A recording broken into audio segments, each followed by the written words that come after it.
Que le Tout-Puissant soit glorifié. Bien-aimés, nous avons un thème qui est intitulé « Le temps fixé et à son terme ».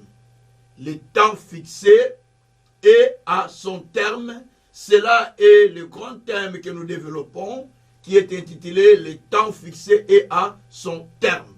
Cela veut dire que de ce thème que nous avons trouvé dans les Écritures, bien sûr, parce que la plupart de mes thèmes, moi je les tire dans les Écritures, comme je le dis souvent, j'aime plus tirer le thème de versets bibliques ou de la Bible. Parce que si vous tirez un thème de la Bible, cela a plus de l'impact dans la vie de celui qui croit, parce que ce sont des promesses de Dieu que Dieu donne. Et nous nous fondons sur la promesse, et cela amène facilement les miracles dans la vie de celui qui croit, parce que c'est la parole qui produit les miracles. Que le Tout-Puissant soit glorifié. Alors, bien-aimés, nous parlons de notre grand thème qui est intitulé « Le temps fixé et à son terme ». Quand le temps est à terme, il y a une éclosion. Il y a quelque chose qui se fait. Lorsque le poussin dans son œuf atteint les 21 jours, le 21e jour, il ne voudra pas les passer. Il va finir par sortir parce que c'est le 21 jours. Le temps est à terme.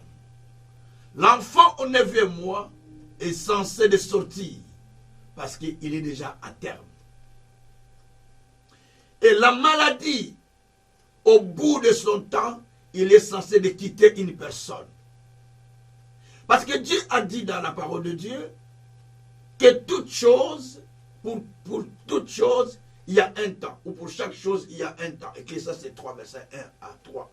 Pour chaque chose, il y a un temps. Chaque situation dans la vie, tout ce que vous vivez dans la vie, a un temps. Vous ne devez pas permettre à l'ennemi de dépasser le délai qui lui est imposé. Et l'ennemi ne peut pas continuer à vous imposer aussi sa force, sa souffrance, tout en dépassant le délai qui lui est imposé par Dieu. Gloire soit rendue au Seigneur. Alors nous allons développer ce thème aujourd'hui sous un autre sous-thème, parce que chaque fois nous avons des sous-thèmes, sous un autre sous-thème que nous allons développer ça. Le sous-thème d'aujourd'hui est intitulé « Mets un terme à mes souffrances, mets un terme à mes problèmes, mets un terme à ma maladie, mets un terme à telle situation, mets un terme à mes souffrances ». J'ai voulu prendre cela parce que c'est ce que j'ai trouvé dans la Bible. Mets un terme au malheur, mets un terme au malheur, mets un terme aux difficultés, mets un terme à la situation que je traverse. Quoi soit rendu au Seigneur. Toute situation, comme je venais de le dire, a un temps et il a un terme bien précis. L'enfant aussi dans le sein de sa mère a un temps et il a un temps de sortir.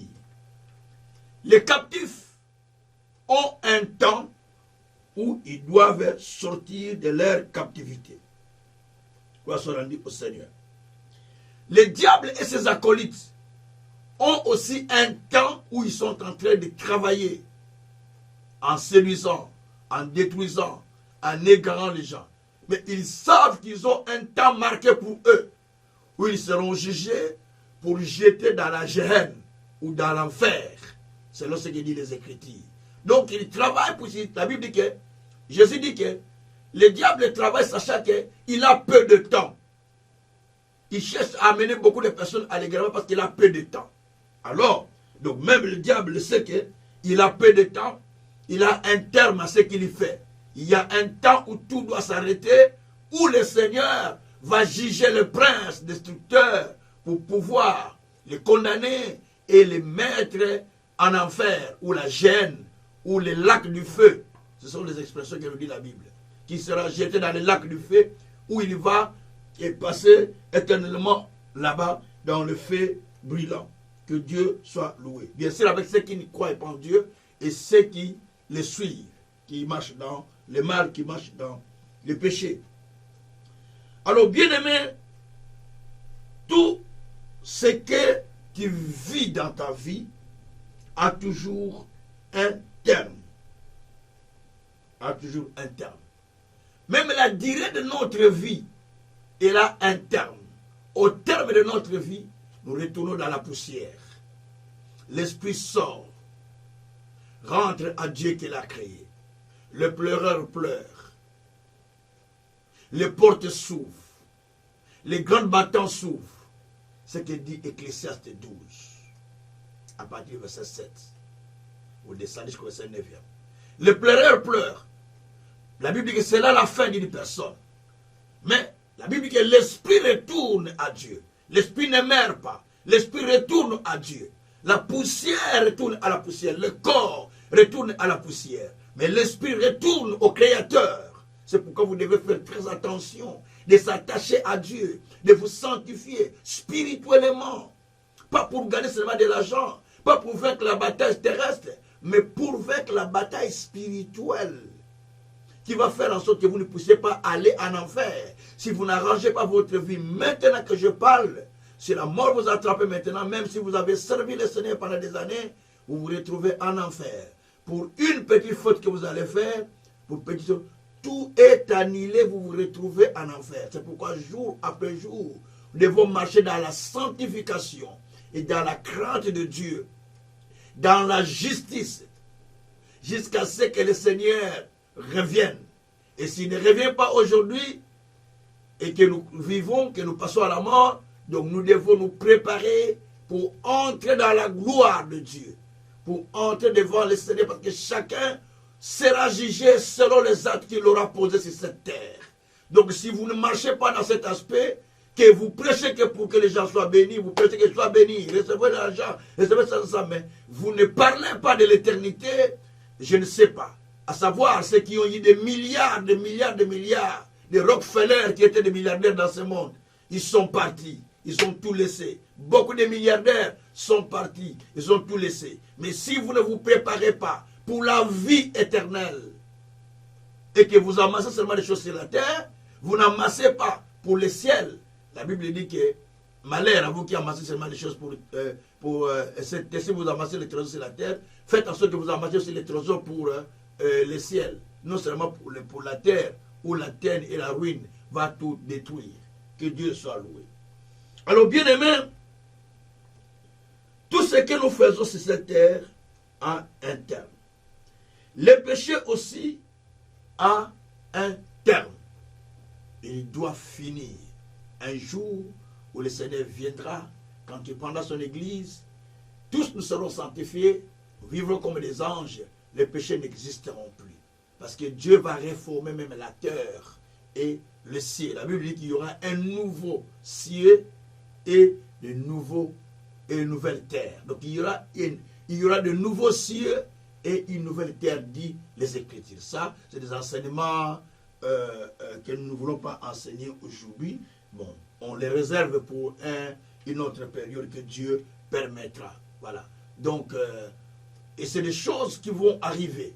Des choses qui vont arriver. Mais, ici, nous avons besoin de vous enseigner que les méchants, la méchanceté et ses œuvres ont un terme. Et Dieu met terme à toutes ces choses. Et comme je l'ai intitulé aujourd'hui, mets un terme à mes souffrances, mets un terme à mes difficultés, mets un terme à mes problèmes, mets un terme à toutes les complications que j'ai dans ma vie, mets un terme. Donc vous pouvez modifier le terme comme vous le souhaitez, mais simplement mets un terme. Donc mets un terme à ma misère, mets un terme à mes souffrances, mets un terme à ma maladie, mets un terme à ma déception, mets un terme à mon célibat, mets un terme à ma stérilité, mets un terme à tel. Donc tout ce que vous souhaitez, vous pouvez l'ajouter. Parce que c'est un chèque blanc sur lequel on n'a pas mentionné ce que vous voulez. Donc vous pouvez mentionner vous-même le montant. Mentionnez ce que vous souhaitez. Dieu dit, mets un terme à ce que vous voulez. Je suis dans le livre de Psaume chapitre 7, au verset 10. Psaume chapitre 7, verset 10. Alors, je vais commencer au verset 9 pour avoir plus d'idées. L'Éternel juge le peuple. Rends-moi justice, ô Éternel, selon mon droit, selon mon innocence. Mets un terme à la malice des méchants et affermis les justes, toi qui sondes les cœurs et les reins. Dieu juste. Merci Seigneur. Éternel Dieu, fait que cette parole trouve une place dans le cœur de quelqu'un. Que par ton Esprit Saint, tu m'aides à libérer les mystères cachés qui vont toucher l'intérieur de la personne pour la transformation de son intérieur et pour le changement qu'il attend de ta part. Glorifie ton Saint-Nom, au nom puissant de notre Seigneur Jésus. Nous avons ainsi prié, nous disons Amen. Alors, bien-aimés, dans ce texte que nous venons de lire, ce sont des prières de David. Les prières de David, David qui priait le Seigneur. David, quand il prie le Seigneur, il prie par rapport à la persécution. C'est une prière d'un juste qui est persécuté. Quand le juste est persécuté, alors voilà la prière qu'il devrait faire. Ça, c'est la prière de la persécution. Quand on est persécuté, et là on est en train de faire cette prière. Alors la Bible dit, dans le verset 9, comme je viens de le dire, il adresse sa prière à l'Éternel en disant, Éternel, l'Éternel juge le peuple. Rends-moi justice, ô Éternel, selon mon innocence. Rends-moi justice. Rends-moi justice, ô Éternel, selon mon droit et mon innocence. Donc, il demande à Dieu que Dieu lui rende justice, selon le droit qu'il avait et selon son innocence. Êtes-vous innocent quand vous demandez à Dieu, je veux un enfant, je veux un enfant, mais tu vas avoir l'enfant dans quelles conditions? Avec l'impudicité? Tu n'es pas marié? Tu vis avec quelqu'un pour qui on n'a pas payé la dot? Vous voyez? De quelque part, tu es condamné. Quand tu dis à Dieu, Dieu délivre-moi, Dieu sauve-moi, Dieu aide-moi, mais tu es en haine avec quelqu'un, tu es en haine avec l'autre,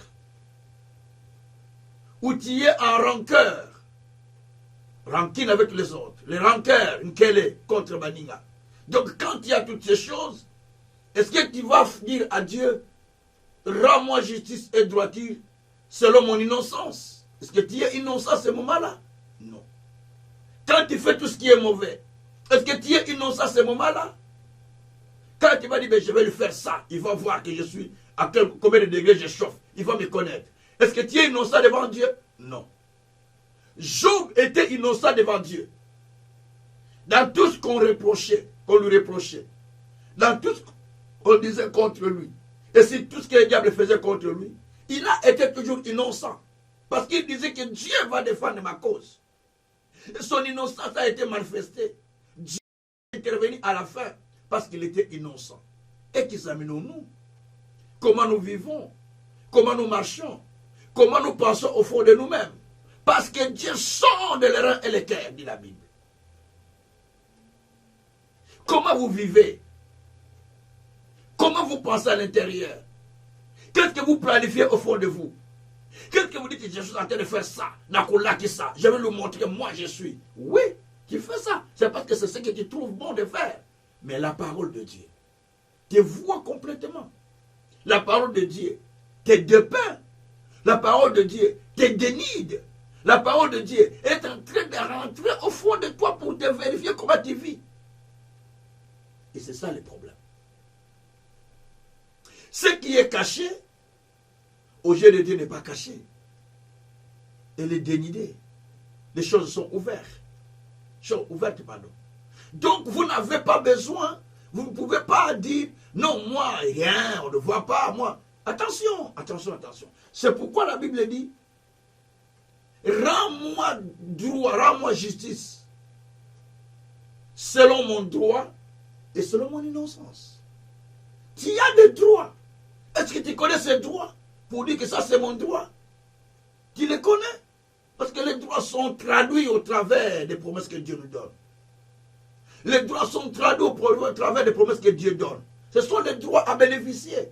Parce que Dieu nous donne des promesses comme étant des droits que nous devons bénéficier. Comme étant l'héritage que nous devons bénéficier.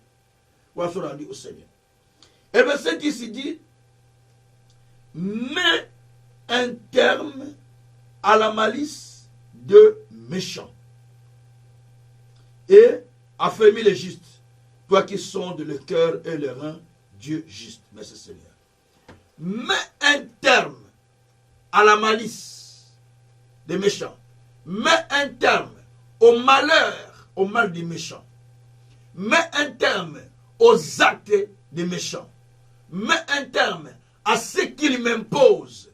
Mets un terme à la souffrance qu'ils m'imposent. Mets un terme au malheur qu'ils m'imposent. Mets un terme aux difficultés qu'ils m'imposent. Mets un terme à toutes les situations qu'ils cherchent à imposer dans ma vie. Merci Seigneur. Et c'est ça l'explication de ce texte. Mets un terme à tout. Mets un terme.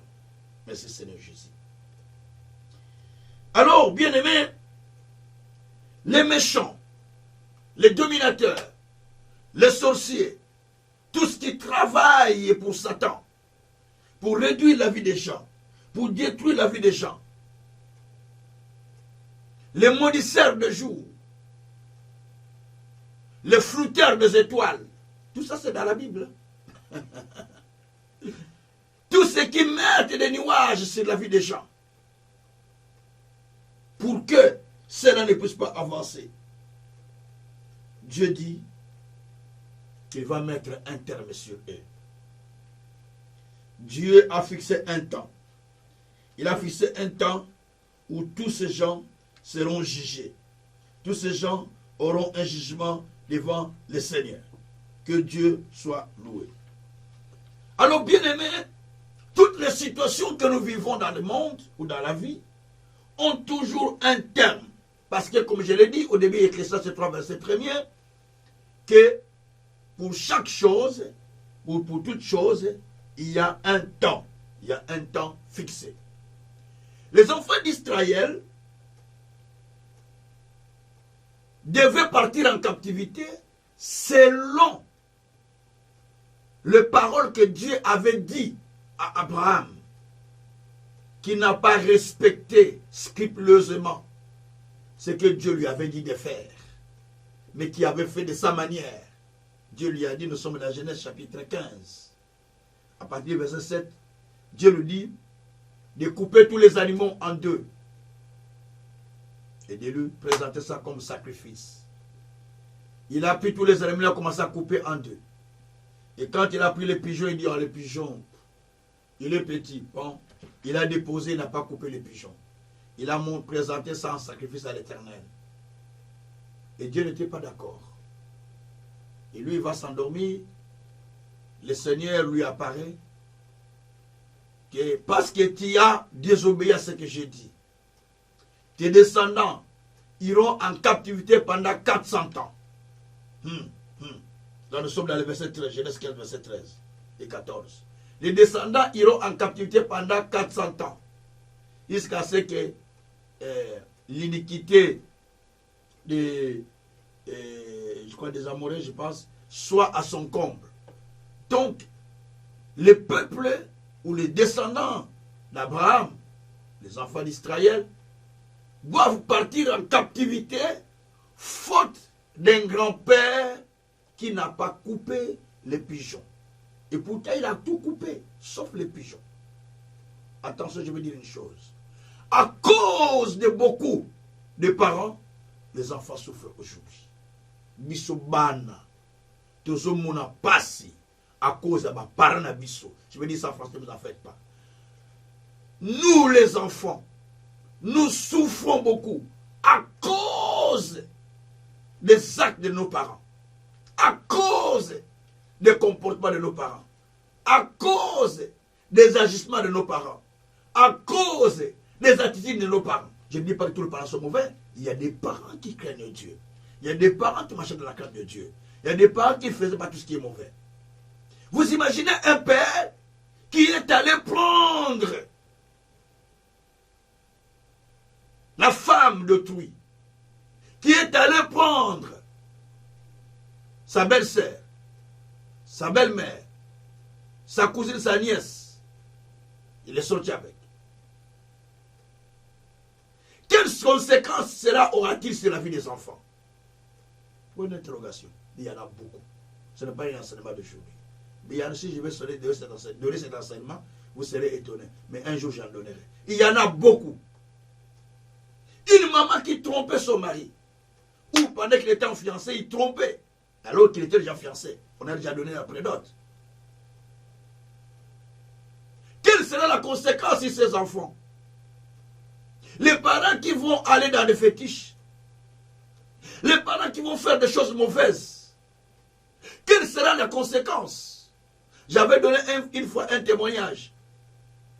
Une femme ici en Europe est allée voler la robe dans un magasin des Indiens pour envoyer à sa fille de 27 ans qui était au Congo. La fille a commencé à porter la robe. Tellement qu'elle était jolie. Elle a commencé à porter. La robe, elle a trouvé ça sur le mannequin, mais on l'avait enlevé sur le mannequin. On l'a déposé quelque part. Et je ne sais pas pourquoi on l'a déposé là-bas. Lui, il a pris, il a coupé les étiquettes pas, il est sorti avec. Et cela a commencé à causer des problèmes sur l'enfant. L'enfant commence à souffrir.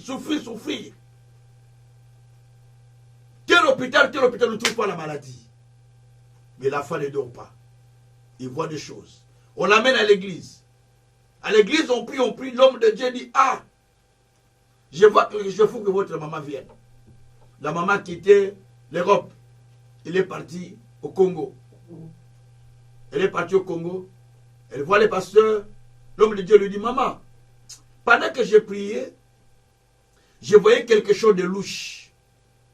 Je voyais cette fille à une robe noire. Et on me dit, c'est la robe de la mort. Mais on me dit, cela vient de toi-même. Il dit, hé papa, moi je ne suis pas sorcier. Il dit, je ne veux pas tuer ma fille. Il dit, mais c'est ce que Dieu me dit, que cette robe vient de toi. Alors il n'a pas compris. Le pasteur a tellement insisté, il dit, maman, je ne prie plus parce que Dieu m'a parlé ça. Si tu pouvais peut-être se repentir, on pouvait prier. Et enfin, la maman là est venue chez le pasteur. Elle dit, ah, pasteur, je vais te dire la vérité. J'ai pris une robe de quelqu'un dans un magasin indien. Et j'avais envoyé à ma fille. Je n'ai pas payé l'argent, mais je l'ai amené. L'homme de Dieu dit, exactement c'est ce que je vois. Maman, comme la robe est déjà utilisée, et voilà, les messieurs ne vont pas prendre ça, mais va quand même payer l'argent pour cette robe. La femme rapidement est retournée ici en Belgique. Oh Dieu, pardon, que je dise encore en Belgique. Il est retourné ici en Europe. Et puis, la femme, en retournant en Europe, elle est allée chez l'Indien pour remettre la robe. En remettant la robe, pour remettre l'argent plutôt. Il dit, monsieur, ils sont venus payer l'argent de la robe. Et la robe, elle est où? Il dit, non, la robe que j'ai pris, mais je ne vois pas la robe. Venez avec, je vais scanner pour que tu vas payer. Il dit, non, je l'ai pris. Mais tu l'as pris, mais moi, je ne vois pas la robe. Madame, qu'est-ce que tu ne vois pas? Non, monsieur, mais madame, qu'est-ce qui ne va pas? Je ne vois pas la robe.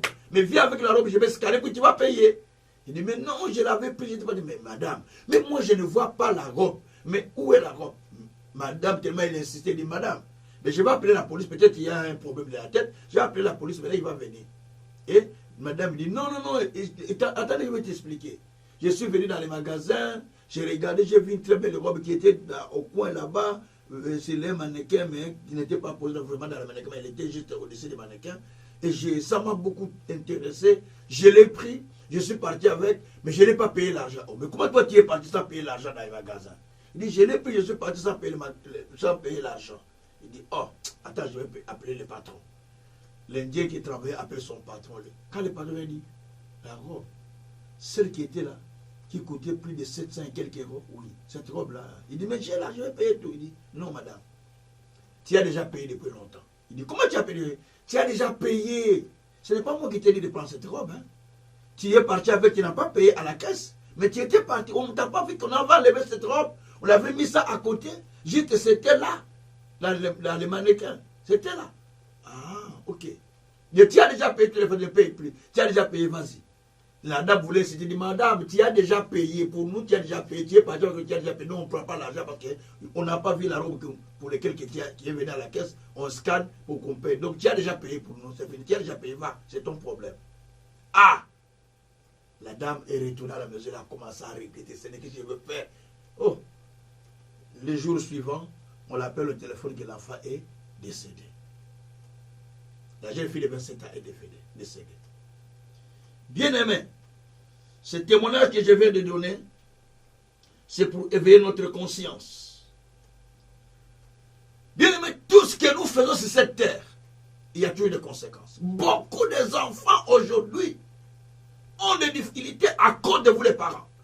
Abraham a fait que les enfants aillent en captivité parce qu'il n'a pas coupé les animaux. Il n'a pas coupé les pigeons. Et cela a amené sa descendance en captivité pendant 400 ans.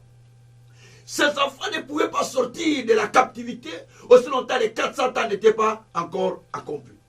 Et quand vous lisez Genèse chapitre 15, verset 14 jusqu'au verset 16, bien sûr, vous allez voir là où on dit, je crois au verset 16e, que jusqu'à la 4e génération, ils ne pouvaient pas sortir. C'est jusqu'à la 4e génération que ces choses devaient s'accomplir. C'est-à-dire que tous ces gens-là étaient sacrifiés à cause de la petite désobéissance d'Abraham plutôt, qui a refusé de couper l'oiseau en deux morceaux, en deux parties. Bien-aimé, je veux dire à quelqu'un, la petite désobéissance que toi tu négliges, cela va entraîner tes enfants dans la captivité.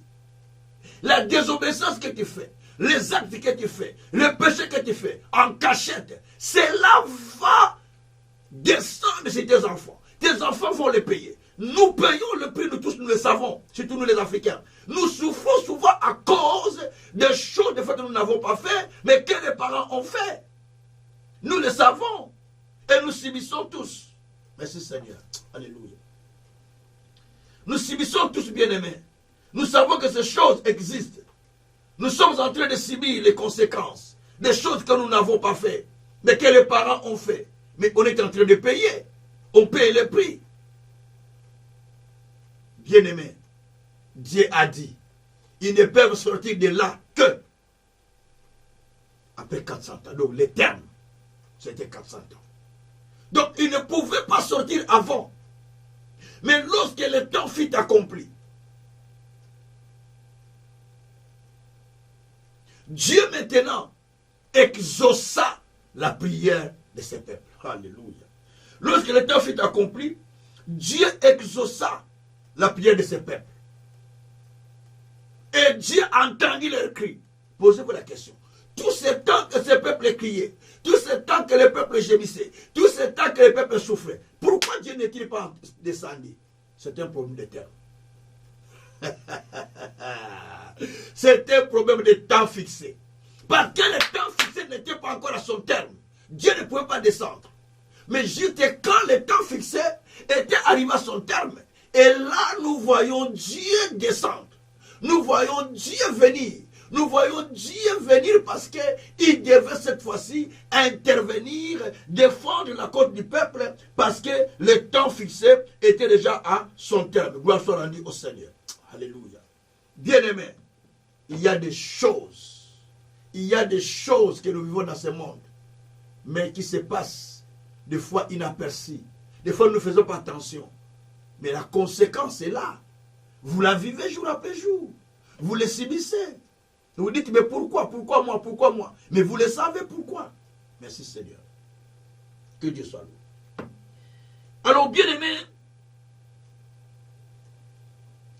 nous sommes à un moment où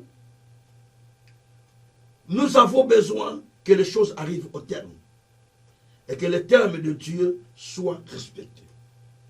Lorsque le temps fixe de Dieu, ou le temps fixé de Dieu arrive, l'ennemi ne peut plus continuer à vous retenir.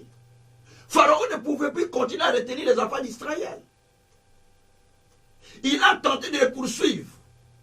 Ils arrivent devant la mer Rouge, croyant que je vais les attraper là-bas, mais Dieu avait déjà créé un boulevard par lequel les enfants d'Israël traversaient. Il va tenter à faire rentrer ses chars et ses militaires dans la mer par le même boulevard, mais le boulevard était fait uniquement que pour les enfants d'Israël. Et ça se referme. La Bible d'ailleurs dit que les brous commençaient à se déboîter et ils ne savaient plus avancer. Et l'eau se referma et tous ils se noyèrent. Pourquoi? Le temps fixé. Je parle à quelqu'un. Maintenant, ton temps fixé est venu. Pharaon qui te retenait, je ne sais pas quel type de pharaon. Tu connais les sorciers de ta famille. Tu connais ce qui te retenait, la situation qui te retenait. Pendant que je parle, en accord avec cette parole, je déclare que le temps fixé est déjà fini. Tu ne peux pas continuer à demeurer. C'est pourquoi Dieu a dit, j'ai entendu le cri de mon peuple. J'ai vu sa souffrance. Je suis descendu pour les délivrer. Exode 3, verset 7 jusqu'au verset 9. Je suis descendu pour les délivrer. Donc Dieu est descendu au moment où le temps fixé était à terme. Et quand le temps fixé est à terme, Dieu descend. Oh, oh, Dieu est en train de descendre aujourd'hui. Parce que le temps fixé à ta situation, à tes problèmes, est déjà à terme. Dieu est en train de descendre parce que le temps qui était fixé pour que toi tu continues à souffrir, pour que toi tu continues à gémir, ce temps est déjà fini. Ce temps est déjà fini. Ce temps est déjà fini au nom de Jésus-Christ. Merci Seigneur.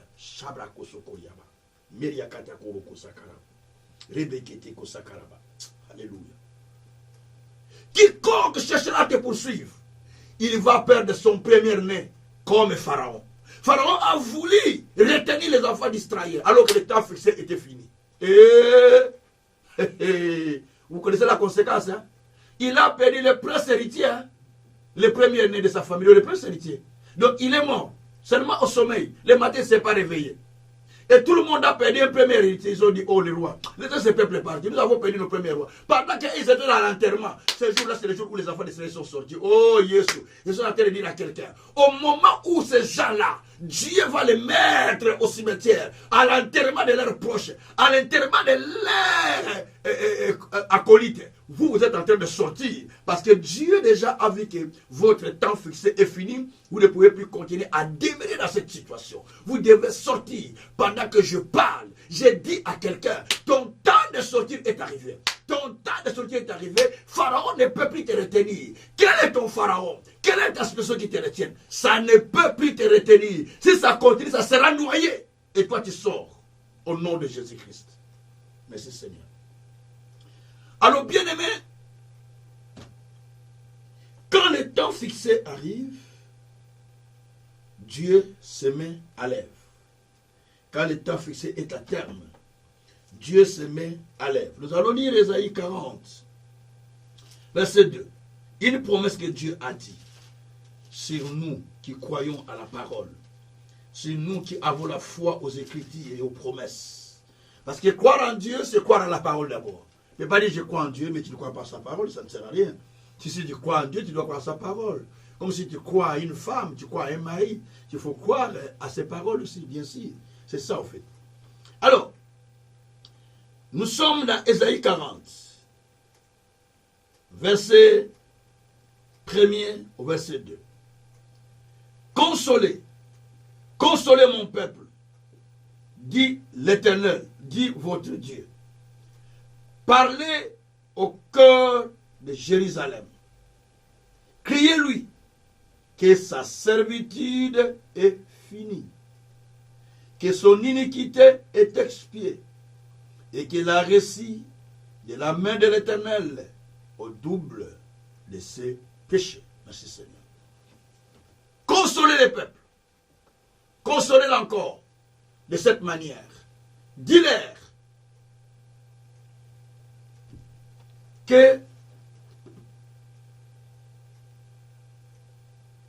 dis-leur ou dis-lui, criez-lui ou dis-lui que sa servitude est finie. sa souffrance est finie. Son blocage est fini. Son esclavage est fini. Sa maladie est finie.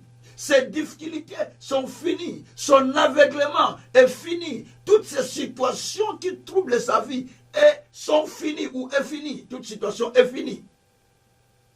Parce qu'il a obtenu le pardon de ses péchés par le fait que Jésus-Christ est venu sur la terre pour sauver l'humanité.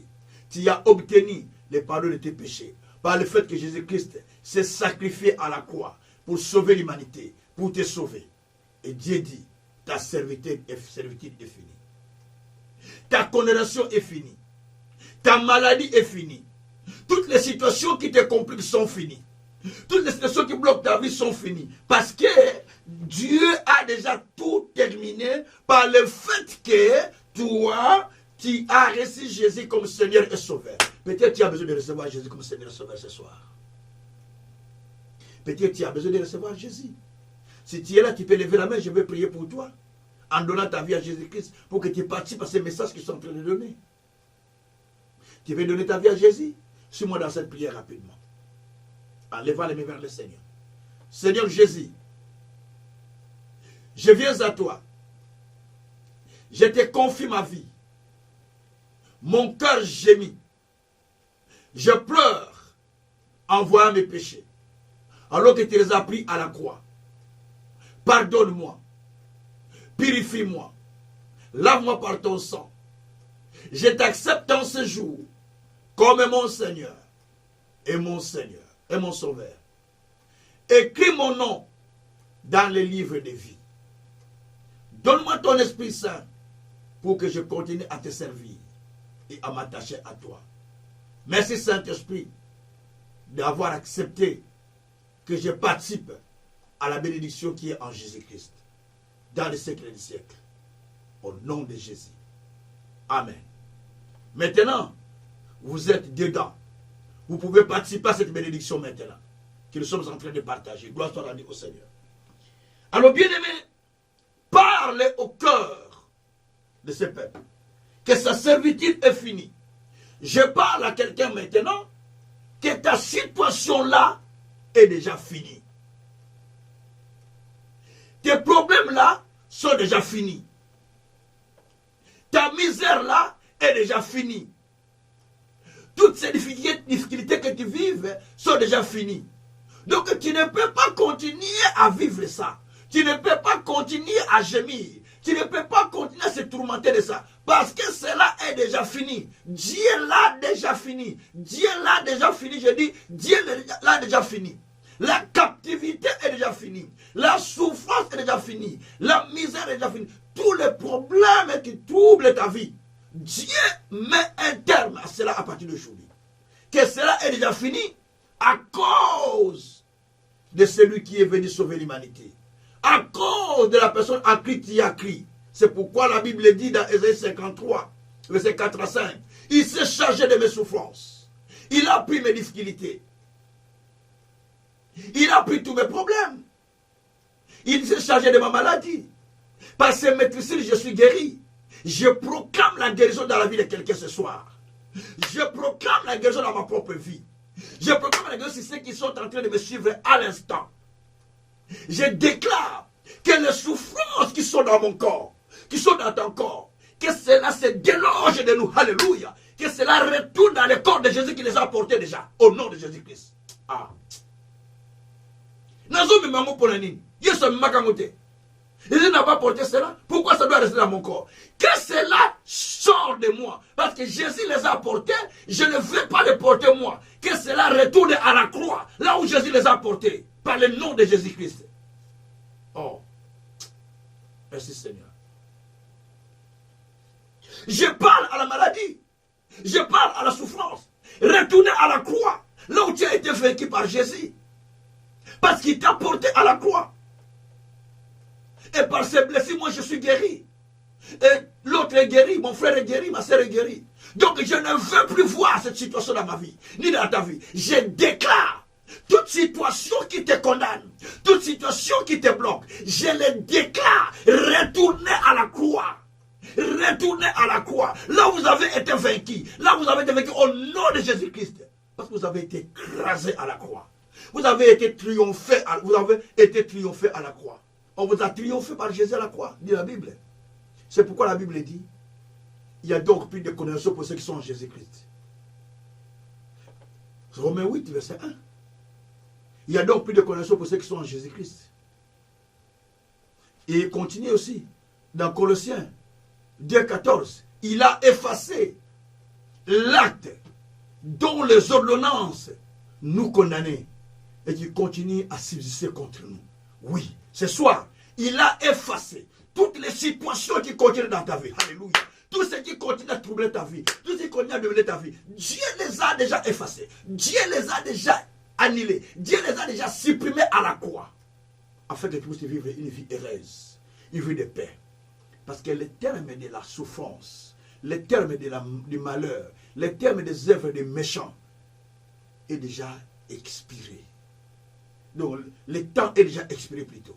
Le temps est déjà expiré. Tout est à son terme. Donc, il ne peut plus continuer. C'est pourquoi David a compris, il a dit, mets un terme au malice des méchants. Mets un terme à ce que les méchants m'imposent. Merci Seigneur Jésus-Christ. Alléluia.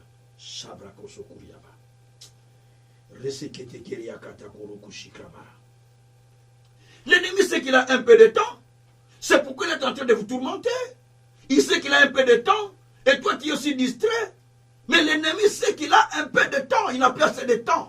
Il vient pour te trouver, pour te causer du tort. Cependant, il est dit dans le livre de Psaume 125, verset 3.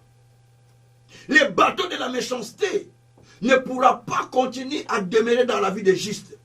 Ne pourra plus d'ailleurs. Ne pourra plus continuer à demeurer dans la vie des justes. De peur que les justes tombent sa main dans la faute. C'est-à-dire, la force du mal, la force du malheur, la force de la souffrance ne peut pas continuer à s'imposer dans ma vie, dans ta vie. De peur que tu ailles toucher au mal. Quand la force du mal continue, quand la force de la souffrance continue, tu vas aller vers le mal. Parce que parce que tu vois que Dieu n'agit pas, tu vas aller chercher un féticheur. N'est-ce pas? Saül, il était rejeté par Dieu.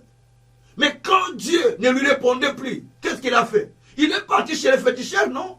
Il est allé chercher une femme qui lui prédisait les choses. Parce qu'il a vu que Dieu ne lui répond plus. Il est parti. Lorsque Dieu ne te répond pas, lorsque Dieu ne répond plus à tes problèmes, tu risques d'aller ça et là. C'est pourquoi il faut se révolter maintenant que je te parle. Il faut se révolter. Tu ne peux pas continuer à demeurer dans cette situation. Alléluia.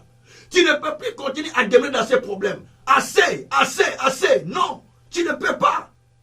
Assez. Tu ne peux pas continuer. Les choses doivent changer. Il faut que l'ennemi retire sa main. Dieu lui-même, quand il a vu l'ange de la mort qui est allé frapper en Israël au temps de David, et qu'il frappait, qu'est-ce qu'il a dit? Assez, retire ta main. Dieu a ordonné à cet ange de retirer sa main. Mais c'est lui Dieu qui l'a envoyé. Bien-aimé, je te dis maintenant, assez, le temps fixé est arrivé. Tu ne dois plus continuer à cette situation. J'ai dit à quelqu'un, le temps fixé est arrivé. Les choses doivent changer. Nous devons sortir de notre coquille. Nous devons sortir de notre bicoque. Nous devons sortir de notre façon de voir les choses. Nous devons sortir de notre imagination, de notre petite compréhension. Nous devons sortir de la façon dont nous parlons. Nous devons sortir de la façon dont nous réfléchissons, nous voyons des choses. Non, le temps fixé est arrivé. Ce n'est pas tout le temps la même chose. Non, si tu manges tout le temps la même chose, ça va faire mal dans les ventres. Il faut changer par moment les messages. Il faut changer par moment les choses. Il faut changer par moment les situations. Que Dieu soit loué. Merci Seigneur. Alléluia. Dieu a dit, le temps fixé est à son terme. Pour Psaume 102. Là où nous avons trouvé le texte, le temps fixé est à son terme. Verset 14. C'est pour Psaume 102, verset 14. C'est là où nous avons trouvé le terme d'ailleurs. Le temps fixé est à son terme. Mais il y a beaucoup de versets qui parlent de ça d'ailleurs. J'ai une quinzaine de versets qui passaient, même une vingtaine. Le temps fixé est à son terme. Dieu, lève-toi. L'Éternel s'élève. La Bible que tu t'élèveras. Tu auras piqué les sillons. Parce que le temps fixé est à son terme. Psaume 102, verset 14. Donc Dieu s'élève quand le temps fixé est à son terme. Dieu s'élève quand le temps fixé est à son terme. Dieu a pitié de toi lorsque ton temps fixé est à terme. Tu peux beau crier, mais tant que le temps fixé n'est pas activé, Dieu reste comme ça, il te regarde. Parce qu'il est en train de voir comment c'est toi qui marches. Comment tu marches dans la foi. Comment tu appliques ta foi pour que lui active aussi le temps et que les choses aillent vite dans ta vie. Que Dieu soit loué. Bien-aimé, le temps fixé est à son terme. Nous allons lire un autre verset, parce qu'on a beaucoup de versets à lire aujourd'hui, juste pour asseoir notre message. Ézéchiel au chapitre 21, verset 30 et 32, par exemple. On peut lire verset 30 à 32. Ézéchiel chapitre 21, et nous allons partir du verset 30 jusqu'au verset 32. Voilà, je vais voir ça. J'ai déjà souligné dans ma Bible. Bon. Et toi, profane, méchant prince d'Israël, dont le jour arrive au temps où l'iniquité est à son terme. Ainsi parle le Seigneur, l'Éternel. La tiatyre sera ôtée, la diadème sera enlevée. Les choses vont changer. Ce qui est abaissé sera élevé. Ce qui est élevé sera abaissé. J'en ferai d'une ruine, donc il y a 3 fois, une ruine, 3 fois. Mais cela n'aura lieu qu'à la venue de celui à qui appartient le jugement, à qui je le remettrai. Gloire soit au Seigneur. Ici, on parle, on s'adresse au prince destructeur. En fait, le texte s'adresse, on prend l'image du prince d'Israël, mais qui est le destructeur Satan. Le texte parle au fait de l'œuvre de l'ennemi, qui sera détruit. Il dit que toi, prince méchant, on parle de prince d'Israël, c'est un prince qui est méchant. Ton temps fixé est à son terme. Le péché est déjà à son terme. Ainsi parle l'Éternel. Même la couronne qui est sur ta tête sera enlevée. Les choses vont changer. Celui qui est abaissé, il sera élevé. Et celui qui est élevé, il sera abaissé. Et moi, Dieu, je vais me hâter à faire ces choses. Lorsque le juste juge viendra, à qui je vais remettre toutes ces choses. Oh, merci Seigneur Jésus. Donc, le Seigneur dit, toi, prince méchant, qui domine, qui contrôle, qui fait du mal aux autres, qui fait tout ce que tu penses bon pour toi, mais qui fait souffrir les autres. Ton temps fixé est déjà arrivé. Donc, il a un temps qui lui a été fixé, le diable. Il y a un temps qui lui a été fixé, les sorciers. Je parle comme ça. Il y a un temps qui a été fixé pour tous les méchants, pour tous ceux qui causent du tort. Peut-être toi aussi, tu fais du tort aux gens. Tu as un temps qui t'a été fixé. Dieu dit, il n'a pas dit que le temps pour mourir, non. Il y a un temps qui t'a été fixé où tu seras condamné, tu seras jugé. Même après ta mort, tu seras jugé parce qu'il y a un temps qui était fixé. Donc, il dit, il y a un temps qui était fixé où tu seras jugé. Et ce temps-là, quand ça viendra, les choses vont changer. Merci Seigneur.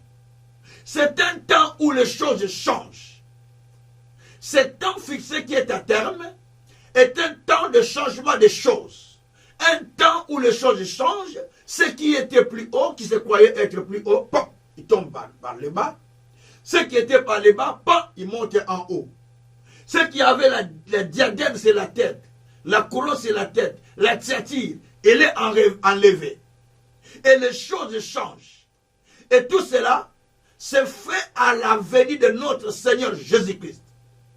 Or, ici, quand Ézéchiel voyait cette prophétie, Jésus n'était pas encore né. Jésus n'était pas encore venu sur la terre. Il n'était pas encore envoyé par Dieu. Il était vivant auprès de son Père, mais il n'était pas encore venu sur la terre. Cependant, Ézéchiel voyait des choses qui devaient venir plus tard. Maintenant, le Seigneur est venu. Jésus, le juste juge, est venu. Il est venu pour enlever la diadème sur la tête de l'ennemi. Oh, Jésus. Aïe, aïe, aïe, aïe, aïe, aïe. Frère, nazoka kanda molimo. Je vais parler en français. Nazoka kanda molimo. Satan, Azasu na pouvoir te le colonna yo. J'ai la colère spirituelle. Le diable n'a plus de pouvoir sur toi parce que sa diadème, lui, était enlevée par les juges. Par les juges de Jésus. Alléluia. Les sorciers n'ont plus le pouvoir. Vous qui avez peur des sorciers, ils n'ont pas le pouvoir sur vous. Parce que la diadème leur avait été enlevée. La couronne leur avait été enlevée. Les choses ont changé. Ils doivent commencer maintenant à descendre vers le bas. Dans le plus profond. Et pour que vous commencez maintenant à s'élever. Les choses ont changé. Merci Seigneur. Merci Tout-Puissant. Alléluia. Merci Jésus.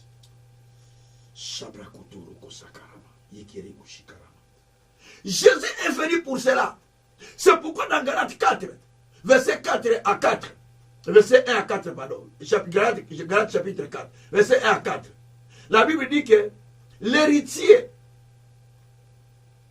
tant qu'il est encore enfant, son héritage sera géré entre les mains des administrateurs étrangers, jusqu'au temps marqué par le Père. Au temps fixé par le Père, où le fils né d'une femme est venu livrer sa vie pour nous sauver, est venu nous libérer de toute forme de captivité. Il fallait un temps marqué où le Christ devait venir pour nous sauver, pour nous libérer. C'est pourquoi cette prophétie d'Ézéchiel 21 a eu son accomplissement dans Galates 4 où nous sommes maintenant. Il est déjà venu pour sauver l'humanité. Le prince dont on parle qui va venir, à qui on va remettre le jugement, est déjà venu. Il est venu faire son travail. Il est déjà là. Il travaille. Il délivre son peuple. Il délivre les opprimés. Il a dit, l'Esprit du Seigneur est sur moi. Il m'a oué pour annoncer la bonne nouvelle aux pauvres. Il m'a envoyé libérer ceux qui sont captifs, libérer ceux qui sont captifs. Il m'a envoyé guérir les malades, rendre libres les opprimés, ainsi de suite. Et quand il a fini de lire les textes, il dit que ces choses que vous venez d'entendre viennent de s'accomplir aujourd'hui. Les gens disaient, hey, Malobaga Bongo, il dit seulement comme ça. Il dit seulement comme ça. Il dit seulement comme ça. Non, non. Ils se disaient les uns les autres, mais ce n'est pas l'enfant de Marie.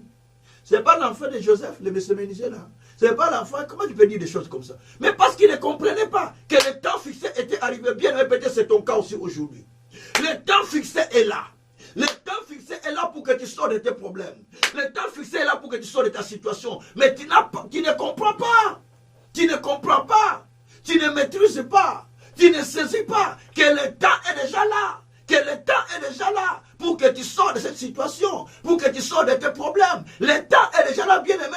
Ce n'est plus le temps de faire n'importe quoi, mais c'est le temps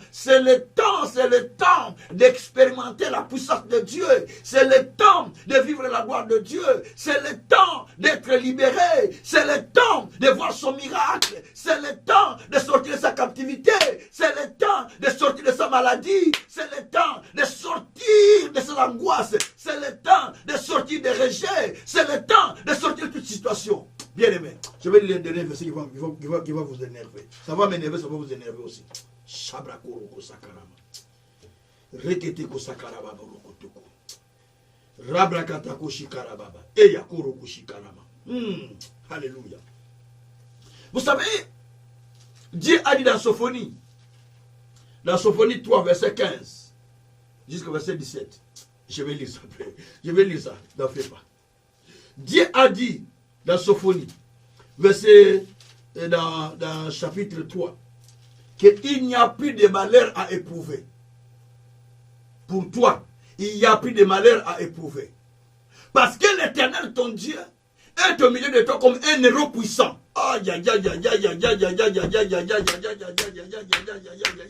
Il n'y a plus de malheur à éprouver. Parce que l'Éternel est au milieu de toi comme un héros puissant qui sauve. Sophonie 3, verset 15 à 17. Merci Seigneur. Mais qu'est-ce qui te retient pour ne pas sortir? Je te l'explique. Osée, chapitre 13, verset 13. Je t'explique ce qui te retient. Shabra kuruku sekiri yamaka. Barako tokuruku shikari yabakuru yaka. Zebre kotokuru yakata kushikarama. Maraku tokushika. Rebre kotoko sokuri yabaka. Oh Jésus, merci. Qu'est-ce qui te retient? Allez, Osée 13, verset 13. Nous allons partir de là. Cela nous clôturons notre enseignement. Voilà ce qui te retient. Je commence au verset 12. L'iniquité d'Ephraïm est gardée, son péché est mis en réserve. L'iniquité d'Ephraïm est conservée et son péché est mis en réserve. Pourquoi? La réponse est au verset 13. Les douleurs de celles qui enfantent viendront pour lui. C'est un enfant peu sage qui, au terme voulu, ne sort pas du sein maternel. La souffrance d'Ephraïm, le malheur d'Ephraïm, la misère d'Ephraïm sera toujours conservée, restera toujours sur lui. Pourquoi ça restera sur lui? Écoute-moi. Pourquoi ça doit rester sur lui? Parce que les douleurs de celles qui enfantent, qui a les douleurs de l'enfantement, c'est Jésus. Il a eu les douleurs de l'enfantement à la croix. Il a eu les douleurs de l'enfantement à la croix. Tellement les douleurs étaient immenses. Il a dit, oh Dieu, il a dit, je ne peux plus boire de vinaigre, de l'eau, jusqu'à ce que je serai dans la gloire du Père. Il a tellement souffert à la croix, les douleurs de l'enfantement. Et les gens qui le maltraitaient disent, bon, il est en train d'évoquer Père, Père, Père. Là, Mathieu Bachane, on va essayer de donner un peu de coups de flèche pour voir si vraiment il va encore tout ça. On a tiré la flèche, pas. Le sang et l'eau sortirent. Suivez-moi bien. Le sang et l'eau sortirent de son corps. Or, et puis il rendit l'âme. Le sang et l'eau sortirent. Il rendit déjà l'âme. Le sang et l'eau sortirent de son corps. Écoutez-moi bien. Or, pour qu'une femme donne naissance à un enfant, il y a le sang et l'eau qui sort. L'eau qui mouille l'enfant pour qu'il soit lisse à sortir. Et le sang aussi qui sort. On voit l'enfant avec du sang, on le suit. Bien-aimé, Jésus à la croix, quand l'eau était sortie, quand le sang était sorti, c'était pour donner naissance à l'église. Oh, oh, donner naissance à un fils, donner naissance à un enfant qui s'appelle église. Église, c'est toi, c'est moi qui croyons en Jésus-Christ. Donner naissance à quelqu'un qui croit. C'est là où il nous a rachetés tous. Par son sang. Apocalypse 5, verset 9. Il a racheté les hommes de toutes les nations, de toutes les tribus, de tous les peuples, par son sang. Il nous a rachetés par le sang à ce moment-là. Tous nous avons été rachetés. Pour devenir un peuple qui appartient à Dieu. Un peuple qui régnera.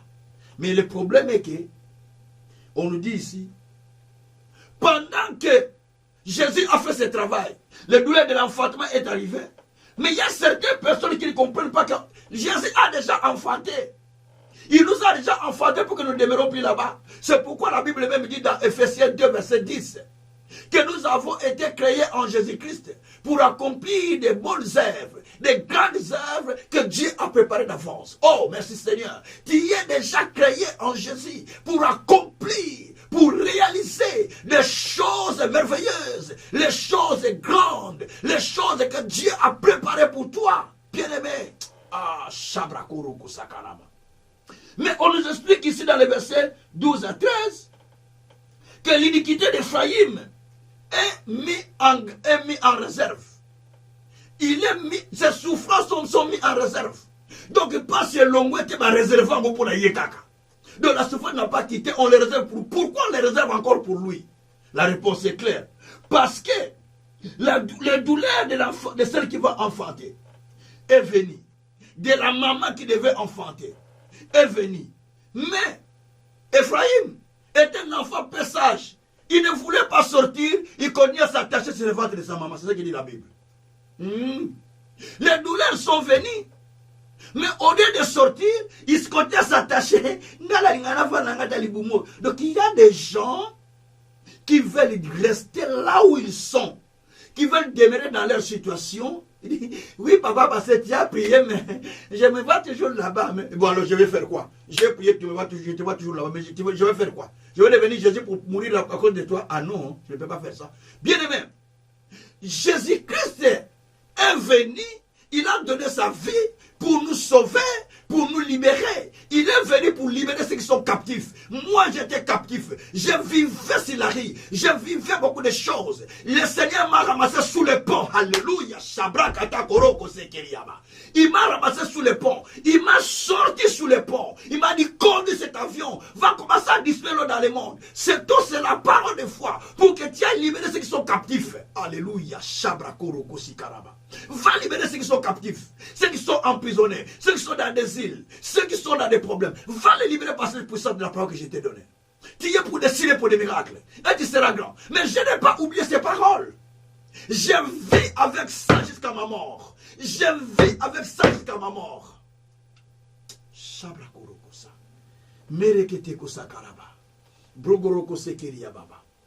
Vous pouvez imaginer, j'étais opéré 10 fois, 11 fois, pardon, 11 fois dans une année. 11 fois en une année. Mais chaque fois que j'étais à l'hôpital, ça c'est le diable qui voulait me tribler. Mais il n'a pas réussi. Alors il n'a pas réussi.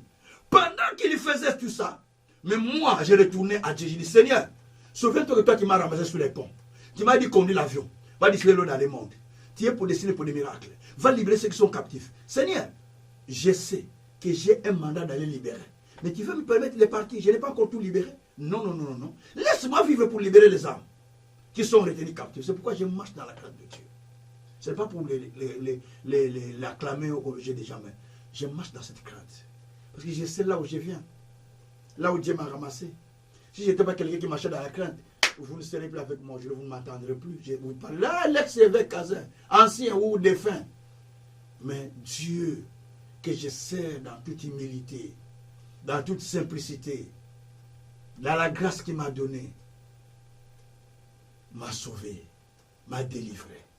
Parce qu'il a aussi compris que le temps fixé était arrivé, où l'ennemi ne pouvait plus continuer à dominer sur ma vie, ne pouvait plus continuer à faire son influence sur ma vie. Bien-aimé, ce soir, ne sois pas comme Ephraïm. Ton temps de sortir est venu, mais tu ne veux pas sortir. Et tu ne comprends pas parce que la Bible dit que parce qu'Ephraïm était peu sage. Azalagi Maïel était. Il n'était pas sage.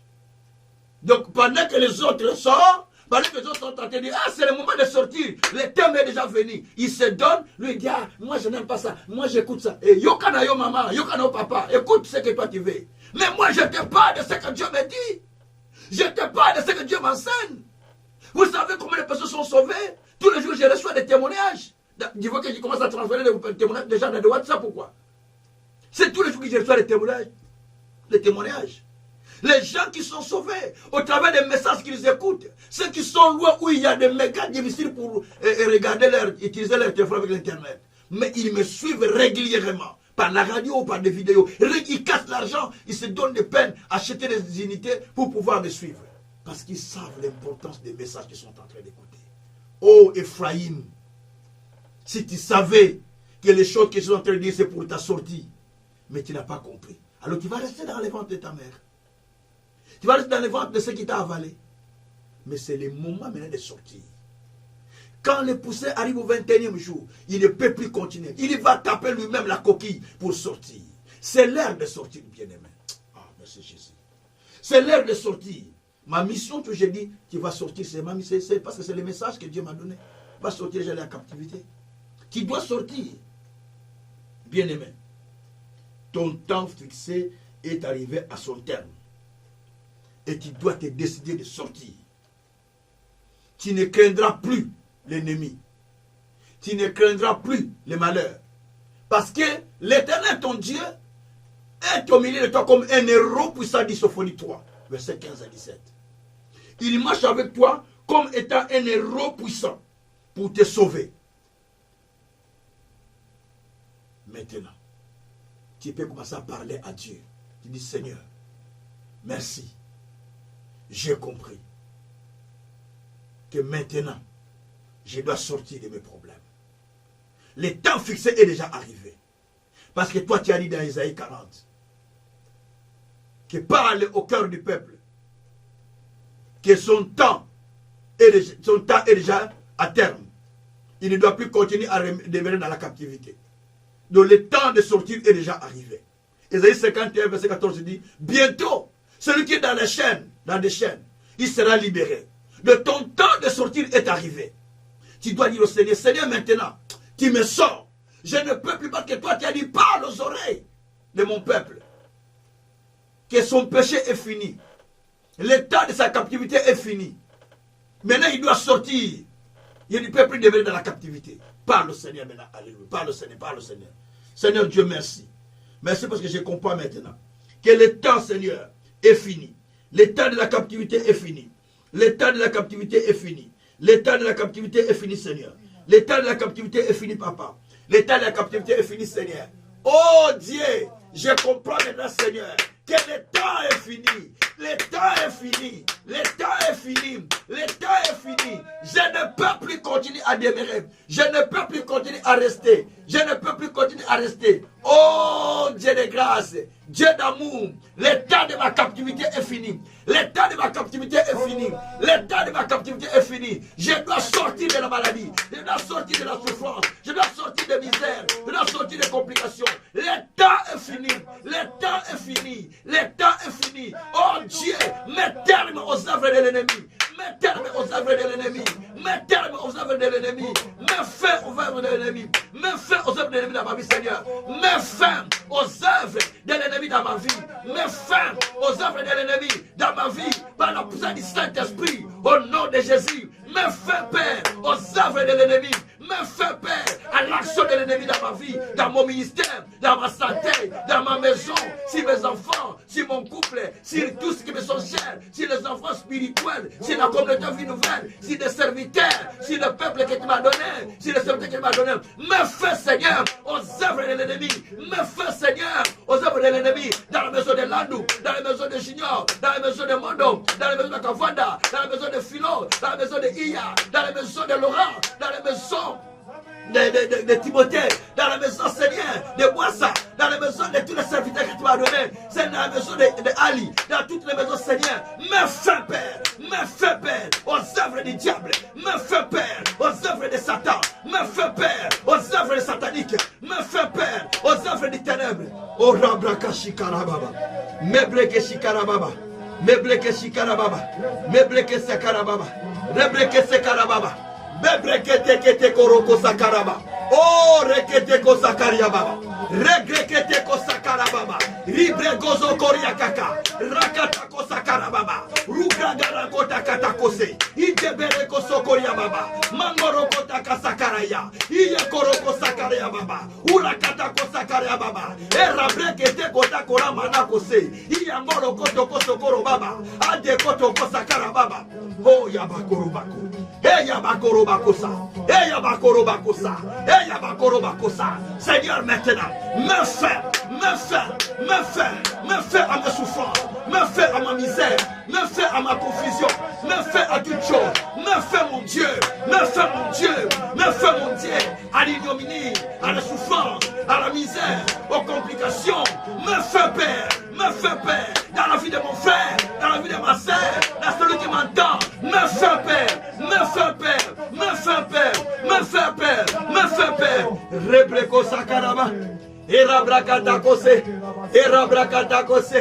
Erabrakadako sakaraba, Urakatako sakaraba, Madakotokoroko sakarama, Mingarakotoko sakarama, Mireketeko santarama, Mogoroko santarama, Iebreke santarama, Rugakatako satariaba, Rubrakatako sakaraba, Mereketeko sakarababa, Rubrakatako sakaraba, Yababarakasa. Eya babarakasa, eya babarakasa, eya babarakasa, eya babarakasa, eya babarakasa, eya babarakasa. Erabrakota kosa korabo, erabrekete kosa karabo, erabrakata kosa korabo, indekere kosa karababa, erabrakata kosa karaba, urakara kosa karaba, manda koro kosa kariaba, ela koto kosa kariaba, kurabara kosa kariaba. Oh Dieu, me fais ma misère, me fais ma souffrance, me fais mes difficultés, me fais tous mes problèmes, me fais mon Dieu, me fais mon roi. Je te prie comme David, dans le psaume 7, verset 10, me fais Seigneur, me fais ma misère, me fais mes souffrances, me fais les choses de l'ennemi sur ma vie, sur mes enfants, me fais leurs complications, me fais leurs complications, me fais leurs complications, me fais Seigneur. Rabraka sakarake, erakata koteke, erakota koteke, erakota koteke, erakota kotake, erakota kotake, iyabakoroko sakaraba, yabakoroko sakaraba, eyabakotoko sakaraba, eyakotoko sakaraba, etakora kotakose, indigara kotokose, adabara kotokose. Mandara kotoko sakatara koteke, ayakotokotolobo koroko sakatabe, iyabrakata kosokoro bakatake, idabara kotoko sokoria bakatake, eyabakotokoro barako sakatabe, eyabara kotoko sakarabara kotobe, idegere kotoko sakatabarao, magoroko sakatabara kosa, eyabakata koroko shikaraba, migere kotakotako sakaraba. Oh Dieu, mes fais Seigneur ma souffrance, me fais Seigneur ma misère, me fais mes douleurs, me fais Seigneur mes complications, me fais en tout Seigneur, me fais en tout Seigneur, me fais à l'œuvre de l'ennemi, me fais à l'œuvre de l'ennemi, me fais à l'action de l'ennemi sur ma vie, me fais à l'action de l'ennemi sur ma vie Seigneur, na kombo na Yesu, me fais à l'action de l'ennemi, me fais à l'action du diable, me fais à l'action de Satan, me fais à l'action du ténèbre, me fais à l'action de souffrance, me fais à l'action de l'ennemi, au nom de Jésus, au nom de Jésus, au nom de Jésus, au nom de Jésus, au nom de Jésus, au nom de Jésus, au nom de Jésus, me fais Père, me fais Père, me fais Père, me fais Père à la souffrance, me fais Père à la misère, me fais Père à l'ignominie, me fais Père à l'abaissement, me fais Père au rejet, me fais Père à toutes les situations qui peuvent compliquer ma vie, qui peuvent compliquer mon ministère, qui peuvent compliquer mes enfants, qui peuvent compliquer cette communauté. Oh, me fais Seigneur, ce qui peut compliquer ton peuple, à ceux qui m'écoutent cette petite voix, me fais à leur souffrance, me fais à leur misère, me fais à leur difficulté. Oh, Rabraka Sakaraba. Oh, Jésus, merci. Merci, mon Dieu. Merci, mon Seigneur.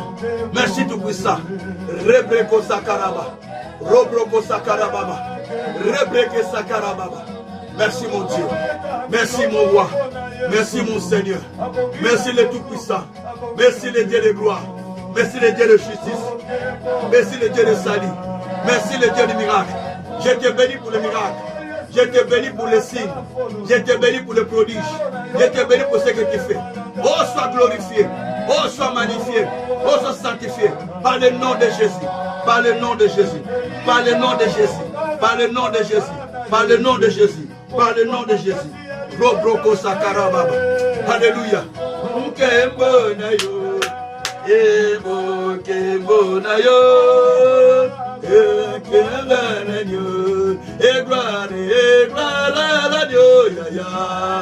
Oh, majesté, sois élevé. Majesté, sois loué parce que tu fais des choses. Tu fais ce qui dépasse mon entendement. Tu fais ce qui dépasse ma vie. Sois loué, majesté. Sois loué, le Dieu fidèle.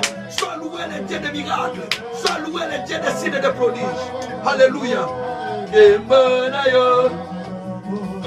Kembo na yo. Kembo na yo. Kembo na yo. Merci, papa. Merci, mon Dieu. Merci, mon Seigneur. Alléluia. Elelele kembo na yo. Elelele kembo na yo. Elelele kembo na yo. Oh, gloire à toi, Seigneur. Gloire à toi, l'agneau immolé. Gloire à toi, majesté. Gloire à toi, le souverain potier. Gloire à toi, le Dieu de solution. Gloire à toi qui brise, Seigneur, le roc. Gloire à toi, Seigneur, qui a mis fin à mes souffrances, qui a mis fin à mes péchés. Gloire à toi qui a mis fin à ma servitude, à ma condamnation. Par le nom de Jésus-Christ. Merci, Seigneur. Merci, Seigneur. Merci, Tout-Puissant. Merci, mon Dieu, mon roi. Merci, mon Seigneur. Béni sois-tu, notre Père. Béni sois-tu, éternel des armées. Par le nom puissant de notre Seigneur, Jésus-Christ. Alléluia. Alléluia. Levez la main en haut, je vais prier pour clôturer. Éternel Dieu, tu mets fin aujourd'hui, Père, selon ta parole. Si les malices des méchants, si les actions de l'ennemi sur nous, si les malheurs qui nous imposent, si la souffrance qui nous impose, si les rejets, les déceptions qui nous imposent, si les angoisses qui nous imposent, mets fin à ce jour, Père, dans la vie de quelqu'un qui m'entend maintenant. Mets fin au nom de Jésus-Christ. Mets fin au nom de Jésus-Christ. Mets fin au nom de Jésus-Christ. Merci, Seigneur.